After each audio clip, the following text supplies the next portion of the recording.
Welcome to Nana classes. दोस्तों, नाना classes के YouTube channel पे आपका स्वागत है। तो राजस्थान पटवार की क्लास में भारतीय राज्य व्यवस्था और वीडियो नंबर 12 यानी 12वां पार्ट है। लगातार हम जहां से संविधान की शुरुआत होती है, संविधान का ऐतिहासिक महत्व, मूल अधिकार, नीति निर्देशक तत्व, सब वीडियो को साथ में लेकर आज हम पहुंच चुके हैं राज्यसभा, जो संसद का एक अंग है। अनुच्छेद 80 के बारे में आज हम चर्चा करेंगे। तो पूरी जानकारी इस वीडियो में आपको राज्यसभा के बारे में मिलेगी।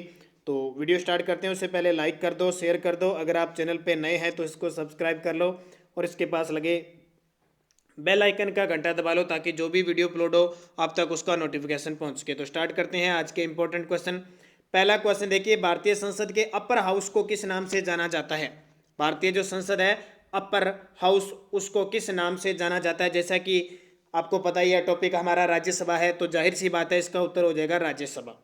ठीक है, अब राज्यसभा को ध्यान रखना, और किस नाम से पुकारा जाता है? तो इसको राज्यसभा को उच्च सदन कहते हैं, जैसे अपर हाउस हो गया। द्वितीय सदन कहा जाता है, वरिष्ठ सदन कहा जाता है, स्थायी सदन कहा जाता है और विद्वानों का सदन कहा जाता है। तो ये इंपॉर्टेंट क्वेश्चन आपके लिए बन जाता है। राज्यसभा की विशेषता ध्यान रखना, ये अमेरिका का जो द्वितीय सदन है सीनेट, उससे तो है थोड़ा कमजोर, लेकिन जो लॉर्ड सभा ब्रिटेन की है, ठीक है, तो भारत की राज्यसभा की स्थिति सीनेट से तो निम्न और लॉर्ड सभा जो ब्रिटेन के ना, उससे क्या है, उच्च ने। दोनों का बीच का जो कॉम्बिनेशन बिठाने वाला है वो राज्यसभा है। तो हम बात करेंगे आगे जैसे जैसे क्वेश्चन आएगा। वर्तमान समय में राज्यसभा में सदस्यों की संख्या, प्रभावी संख्या कितनी है? प्रभावी संख्या का मतलब क्या हुआ कि वर्तमान में इनकी सदस्य संख्या कितनी है, ये याद रखना है आपको। तो देखिए इसका उत्तर सही क्या हो जाएगा, तो टोटल इसका उत्तर तो हो जाएगा 245। क्या हो जाएगा? 245 हो जाएगा। अब देखिए आपसे पूछे राज्यसभा में अधिकतम सीटें कितनी हो सकती है, तो 250 हो सकती है, लेकिन वर्तमान में 245 है। अब इसमें भी देखो, राज्यसभा राज्यों से तो आते हैं 238 और 12 कहाँ से आते हैं? राष्ट्रपति द्वारा 12 सदस्यों को मनोनीत किया जाता है 250 के हिसाब से। तो अगर हम देखें 245 के हिसाब से, तो 233 तो आते हैं राज्यों और केंद्र शासित प्रदेश से, और 12 राष्ट्रपति क्या करता है? मनोनीत करता है अनुच्छेद 80(3) के तहत। किसके तहत है? और एक को ध्यान रखना, राज्यसभा में जो राष्ट्रपति मनोनीत करता है ना सदस्यों को, इसका हमने स्रोत लिया है आयरलैंड से। कहां से लिया गया है? आयरलैंड से। नेक्स्ट क्वेश्चन देखिए, इससे पहले आपको बता देता हूँ, आरपीएससी, एसीएफ, जीएस और जीके मेंस क्रैश कोर्स की शुरुआत 14 दिसंबर से अनअकैडमी लर्निंग ऐप पे शुरू हो रही है। तो जिस विद्यार्थी ने अनअकैडमी लर्निंग ऐप डाउनलोड नहीं किया है तो वो प्ले स्टोर में जाके कर सकते हैं, या फिर आपको ध्यान है कि हमारे वीडियो के डिस्क्रिप्शन में भी इसका लिंक मिल जाता है, तो आप वहाँ से देख सकते हो। दूसरी बात बता देता हूँ, जो अब क्या है कि हमारा जम्मू कश्मीर है वो केंद्र शासित प्रदेश बन गया, तो इस वजह से क्या है, जो सीटों का निर्धारण भी थोड़ा बहुत इधर हो गया। जो राज्यसभा की सीटें थी, लोकसभा की सीटें थी, अब देखो उनको क्या संतुलित किया जाता है या उतनी रखी जाती है, उस पर अभी विचार किया जाएगा। वर्तमान में उतनी ही सीटें हैं जितनी पहले थी। तीसरा देखिए, राज्यसभा में किस राज्य के प्रतिनिधियों की संख्या सर्वाधिक है? राज्यसभा में किस राज्य के प्रतिनिधियों की संख्या सर्वाधिक है? और आपको एक ध्यान रखना है कि हमेशा सीटें किस पे निर्धारित होती है? हमेशा सीटें निर्धारित होती है जनसंख्या पर। ध्यान रखना, तो हमारे देश की सबसे ज़्यादा जनसंख्या उत्तर प्रदेश की है ना, तो उत्तर प्रदेश हो जाएगा। आपको चाहे विधानसभा देखनी है, विधान परिषद देखनी है, लोकसभा, राज्यसभा, सबसे ज़्यादा सीटें उत्तर प्रदेश में है, क्योंकि जनसंख्या सबसे ज़्यादा 2011 के अनुसार लगभग 19-20 करोड़ कहाँ की है? उत्तर प्रदेश की है। कई बार क्वेश्चन आ जाता है सबसे ज़्यादा उत्तर प्रदेश में, तो दूसरे नंबर की कहाँ पे है? तो दूसरे नंबर की ध्यान रखना, सबसे ज़्यादा महाराष्ट्र में 19, यूपी में तो कितनी? 31, ये याद रखना, और महाराष्ट्र में है 19, तमिलनाडु में 18, पश्चिम बंगाल में 16, और हमारे राजस्थान में कितनी है? 10। ठीक है, तो और 3 रखना, कौन से ऐसे राज्य है जहाँ पे राज्यसभा सीटें एक एक है? कौन से राज्य? तो याद क्या करना है, उधर वाले उत्तरी पूर्वी वाले सारे ही है। पूर्व में ना सिक्किम, अरुणाचल प्रदेश, त्रिपुरा, मेघालय, मणिपुर, नागालैंड, मिजोरम, गोवा, इन सब की एक एक है, और पांडिचेरी की भी एक है, तो इनको याद रखना। फिर देखिए, निम्नलिखित राज्यों के युग्मों में से किसको राज्यसभा में समान प्रतिनिधित्व मिला हुआ है? कौन से ऐसे राज्य हैं जिनको समान प्रतिनिधित्व मिला है? अब आपको अगर सीटों का पता होगा ना तो उत्तर दे सकते हो। देखो, आंध्र प्रदेश है, आंध्र प्रदेश में सीटें कितनी है राज्यसभा की? 11, और मध्य प्रदेश में भी 11 है। इसका मतलब ये भी उत्तर सही है, दोनों समान है।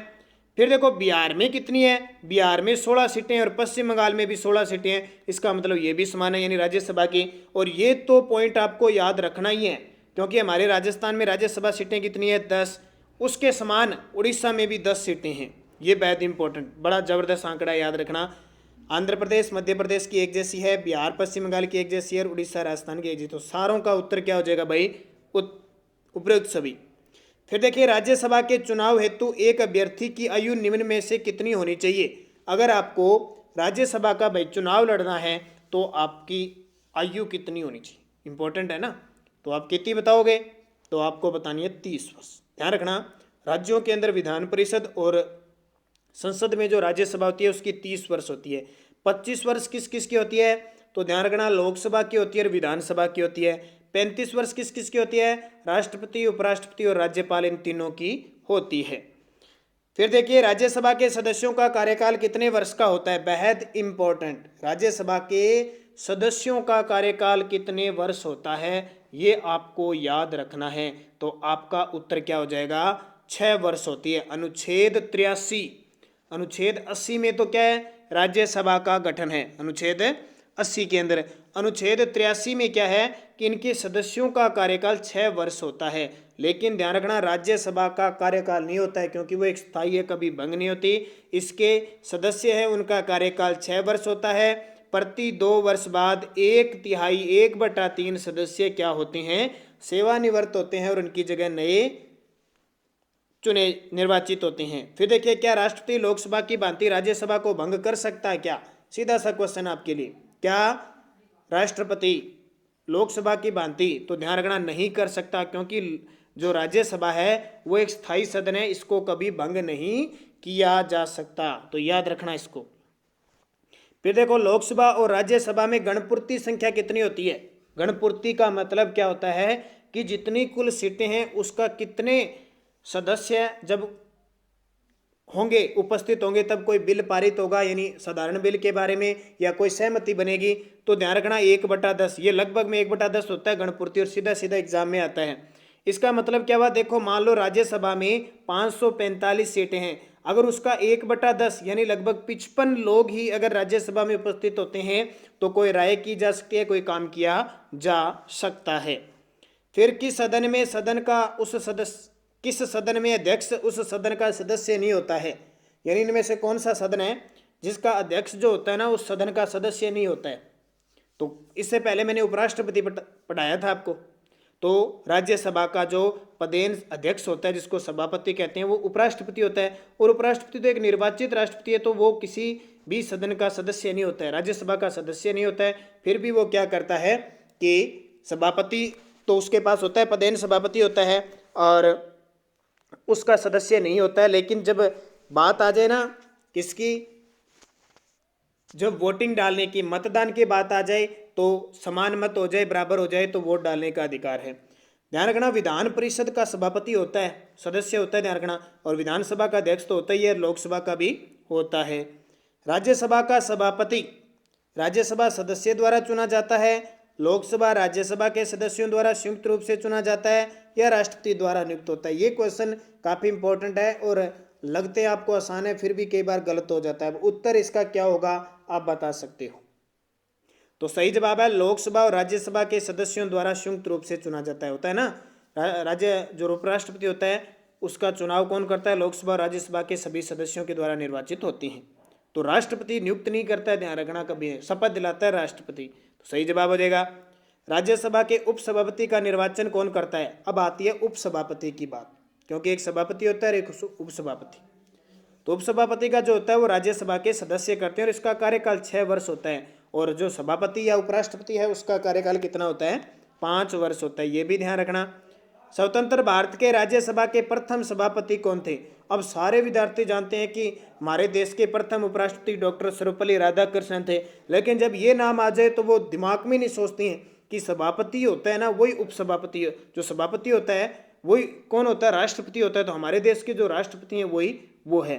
तो सही जवाब क्या हो जाएगा, डॉक्टर एस राधाकृष्णन। ध्यान रखना 3 अप्रैल 1952 को राज्यसभा का गठन हुआ था, ये भी ध्यान रखना। प्रथम सभापति थे डॉक्टर सर्वपल्ली राधाकृष्णन, और वर्तमान में पूछे तो क्या बताओगे, एम वेंकैया नायडू। ये इंपॉर्टेंट है। और सारी बात कहता हूँ, राज्यसभा के जो प्रथम विपक्ष के नेता थे वो कमलकांत त्रिपाठी थे। कौन थे? कमलपाल त्रिपाठी। और वर्तमान में विपक्ष के नेता हैं गुलाम नबी आजाद। और हमारे देश के प्रथम उपसभापति कौन थे? तो श्री SV कृष्णा मूर्ति राव प्रथम थे। वर्तमान में कौन है दोबारा चुने गए हैं? हरिवंश नारायण सिंह। ये सारी बातें इंपॉर्टेंट है। फिर निम्नलिखित में से किस संबंध में राज्यसभा को लोकसभा के अपेक्षाकृत अधिक शक्ति प्राप्त है? कौन सा ऐसा कानून है या कौन सा विभाग है जिसके तहत राज्यसभा पावरफुल है लोकसभा से?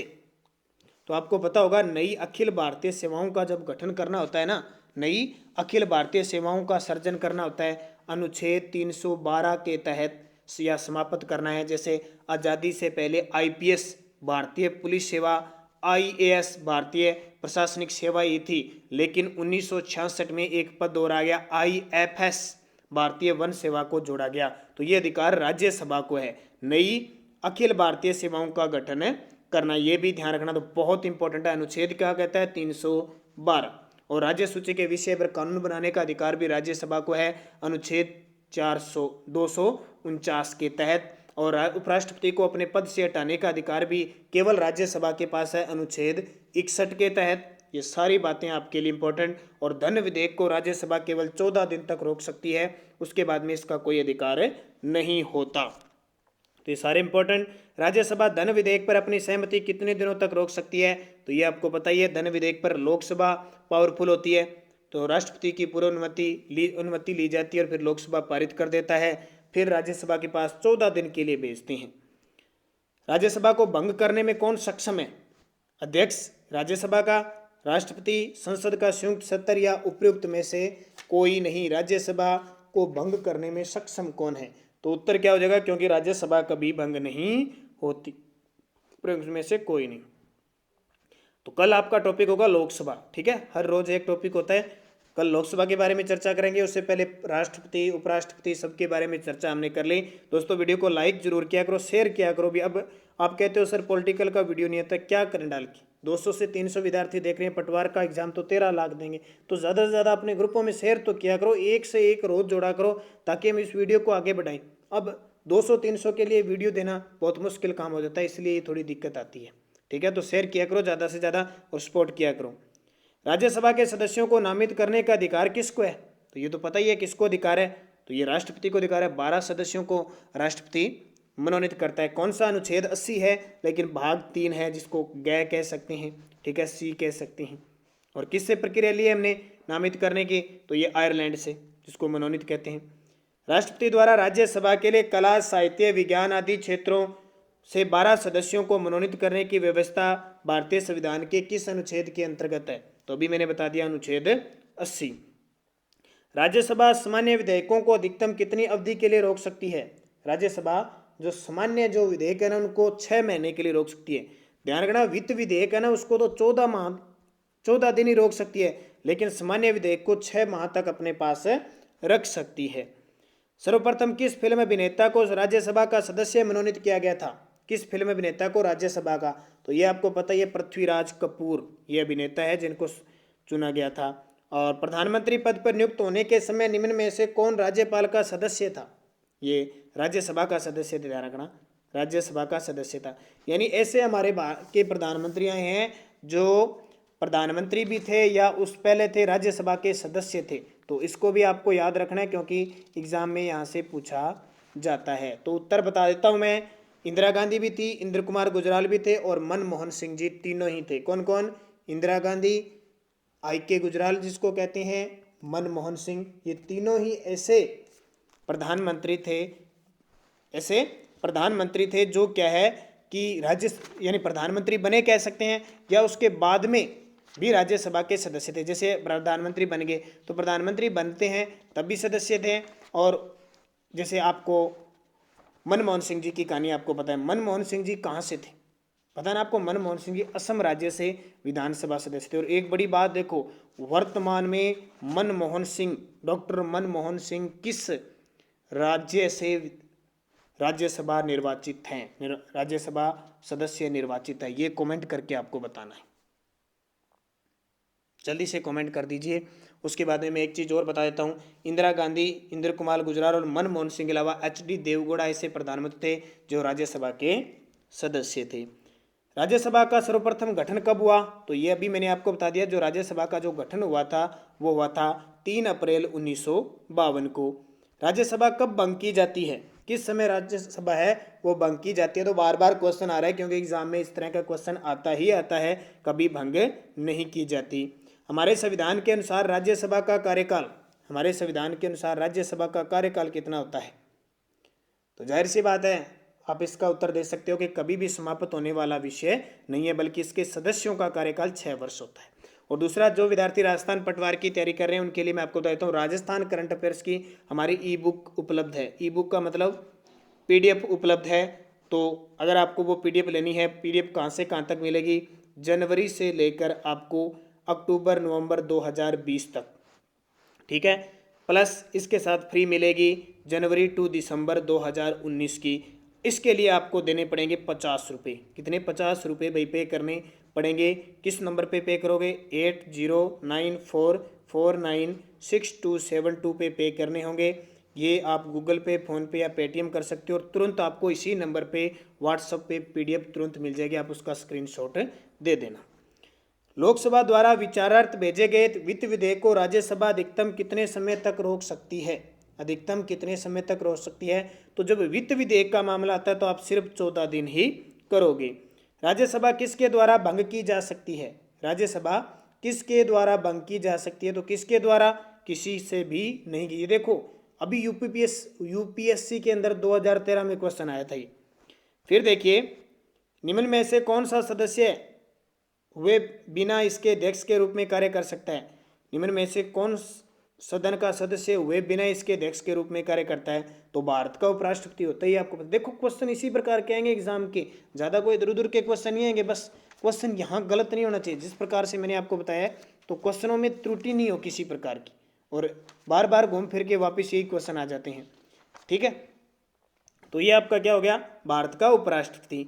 नेक्स्ट देखिए, निम्न में से कौन सा सुमेलित नहीं है? अब ये बता दीजिए आप। 1 मिनट का आपको मैं समय भी देता हूँ, साथ साथ में आप बताते रहना कि आंध्र प्रदेश की सीटें 18 है, मैंने अभी आपको बताया था, कि उड़ीसा की सीटें 10 है, या महाराष्ट्र की 19 है। जल्दी से कमेंट कर दो विद्यार्थी जितने भी देख रहे हैं, और सारे जो भी मैंने आपको कह दिया कमेंट करने का, तो आपका जवाब आना चाहिए, फिर तो मज़े की बात है, क्योंकि कमेंट में पूछने का फ़ायदा ये हुआ भी, हाँ ठीक है हमने इनको बताया है और ये बातें समझ रहे हैं।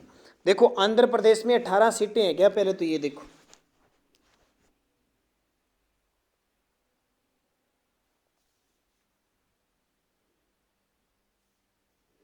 फिर उड़ीसा में 10 है, सही है। तमिलनाडु में 18 है, तमिलनाडु में 18 है ना, तो ये भी सही है। महाराष्ट्र में 19 है, ये भी सही है। तो उत्तर गलत हो जाएगा आंध्र प्रदेश। आंध्र प्रदेश में मैच कितनी है? 11 सीटें हैं।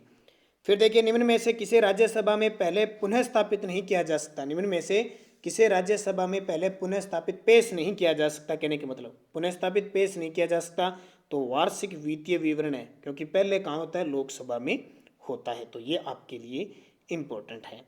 फिर राज्यसभा भंग नहीं हो सकती, सर्वोच्च न्यायालय की सलाह पर भंग हो सकती है, तो यह सीधा ही आ गया, भंग हो ही नहीं सकती, तो उत्तर यही होगा। फिर राज्यसभा के लिए नामित प्रथम फिल्म अभिनेत्री कौन थी?